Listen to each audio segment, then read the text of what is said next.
Hi there, my name is Emma Irwin. I'm really excited to be a part of this event today. I've been working in open source and open ecosystems, open education, open science, open data, open government for well over 15 years. I've worked on funding programs like the Mozilla Open Source Support Grant Program. I've led Microsoft's FOSS Fund for a number of years and was part of a broader ecosystem working on open source sustainability, including data science. So I'll say my talk is called Fundraising in the Open because while fundraising generally has a set of rules and best practices, fundraising for open projects has a unique set of challenges. If you first consider the scope before we get going, there's over 630 million open source projects, repositories on GitHub, with an increase of 121 million in just the last year. And that's just GitHub, not including GitLab or other open education resources, open data sets, those sorts of things. So there's just this giant ecosystem with many ecosystems represented among this. So there's at least 10 to 12 prominent ecosystems like Python and Node and R, these different things, and with their own challenges, maturity, communities, and value. So any project given big company like tech has at least 200,000 dependencies. This is from a public document from Microsoft a couple of years ago. This number is probably like a lot bigger now. And even just a random person like myself, I evaluated some dependencies in a project that I built over the last couple of months.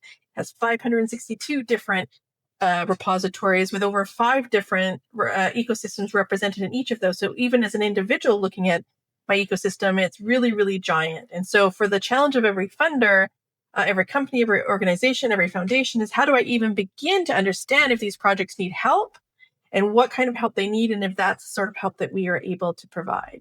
So first of all, when we think about the ways that people contribute to open projects, in a recent survey last year from the Linux Foundation and from GitHub, they learned that 86% of those who responded, so companies and organizations primarily with open source programs offices, invested through employee time, through contributor time, through the paid time of people.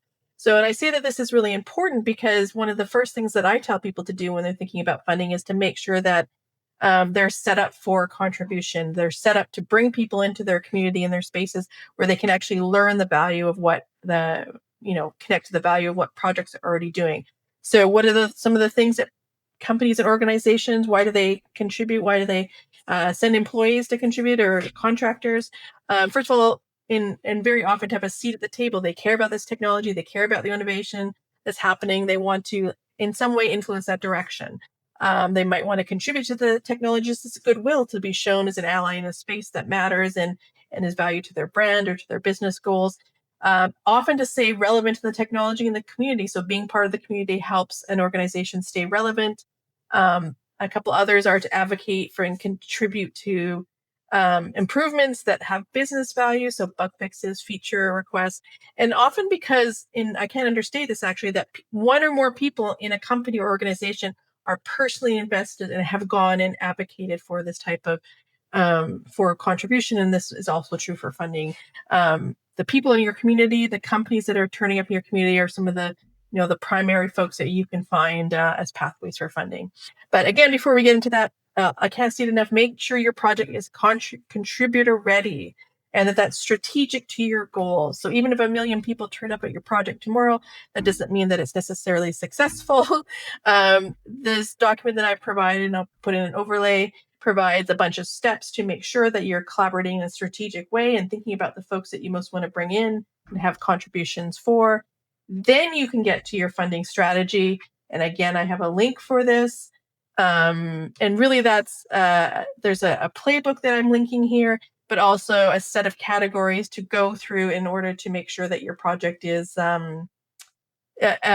funding ready. And so the different categories of this, I'm not sure how well screen readers can parse this. I have like some alt tags, making sure that your funding channels are established. I cannot say enough. Make sure that you have a funding YAML. That's funding.yml. If you have a GitHub repository, and that you have GitHub sponsors or Open Collective set up. I cannot say how many times as a funder we have wanted to fund a project but couldn't find a way to fund them, or at least it wasn't clear. And when you think about that giant ecosystem of projects, it takes a lot of time to reach out and ask how to pay people. So make sure that's super visible, and that you're ready to take on funds. The second is funding diversification. Think about all the different ecosystems, the grants, the corporations, and make sure there's a flexibility in how you're thinking about funding. Third is financial governance and accountability. From an open source perspective, make sure that you have governance set up that build trust in your community. They understand where funds come from and how they are distributed, and that they're aligned and a part of building that process. And then finally, that there's a contributor and maintainer sustainability support, that you're thinking about diversity and equity in funding access, that you're limiting administrative burden, all these types of things. So this is a scorecard that I'm going to share, and which can help you walk through how to do this. And finally, just a little shout out to my own project with the 562 dependencies called Open Source Wish List. It is actually, my goal is to try and create an easier way for funders and projects to communicate by creating wish lists and making those discoverable in the dependencies of every project. So if you want to come along to this open source repository, it's free. You can create a wish list. It's all open educational resources. You can also contribute to it. And thanks so much. Good luck. See you later.